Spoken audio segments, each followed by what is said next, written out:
Nice and easy section here on our franchises.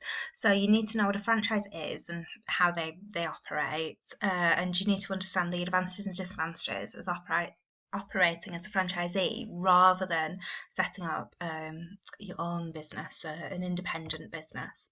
So key terms: franchise is the legal right to use the name and logo of an existing firm and to sell the same products. So all of those uh, businesses there are all franchises. So somebody has bought the right to open up a McDonald's and sell their products.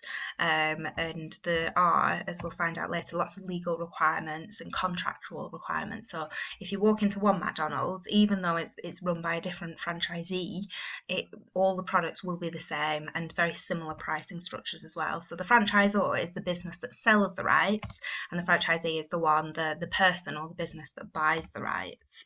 So usually, and this is lots of different franchises work in different ways, but just a brief overview, a franchisee will buy from a franchisor the right to be able to operate and use that brand name and sell those products. There'll be a contract.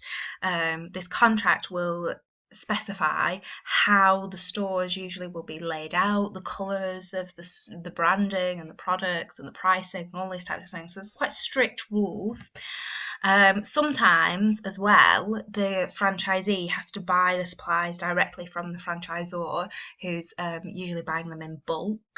And that sometimes can be the way that the franchisor is making its money. But I should have put another line in there really.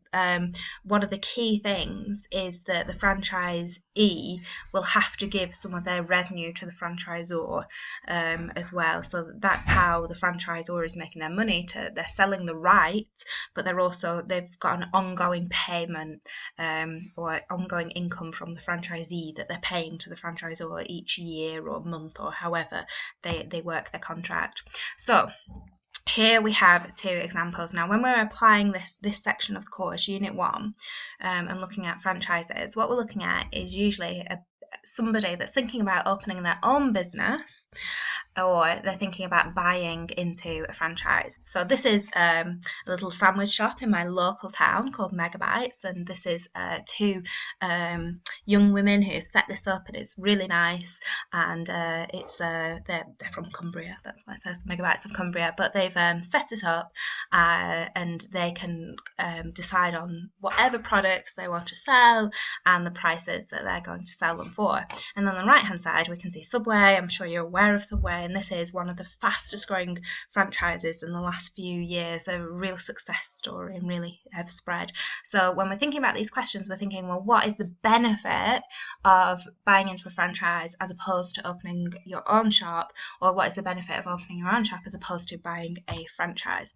So the benefits of buying a franchise: you are buying into this tried and tested product, so you probably have a good idea of whether there will be a lot of demand. You know, if we're going to buy into a Subway, we know there's going to be quite a bit of demand for them because it's a very popular brand. I like the meatball marinara, whatever it's called. I like that one with the hearty Italian loaf. I know what I like, and you know that when people pass your brand there or your shop, they're going to think, yes, so that's the product I want. So you probably have some ready-made customers as well with that tried and tested product.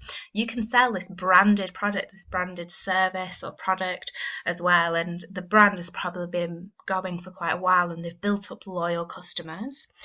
And you can benefit from support from the franchisor in the form of marketing support. So they might run national campaigns. I know McDonald's sponsored the Olympics, so you've already got that support behind you. There might be accounting and finance support, training courses as well, store design.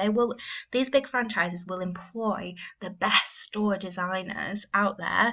The small businesses would have no chance to be able to employ because they'd just be far too expensive. But you can benefit from that experience of the franchisor. The problems: some of that revenue or profit has to be paid back to the franchisor, so you're not going to be able to keep all of the rewards of what you're making, and that's how the franchisor is going to make some of their money. You're also going to be unable to make your own decision about every aspect of the business. There might be a few aspects that you'll be able to decide, but not every aspect, as opposed to opening your own business. So they're going to, broadly speaking, decide on the products that are sold. They're going to be deciding on the pricing. They're going to be deciding on the naming and the branding, the store layout. All of those types of things are going to be decided for you. So if you're a person that wants to set up your own business and you're very creative and you've got all of these ideas, a franchise might not be for you.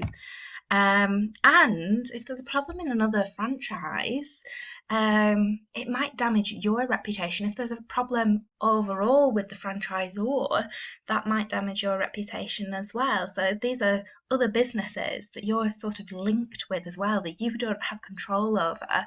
But what happens with those other businesses, the other franchises, or at the head office, can actually have an effect on your revenue and sales and costs. So that's a risk. So there we've described the concept of a franchise. It's when someone buys the legal right to sell the products or the service from the franchisor, and we looked at an overview of the advantages and disadvantages.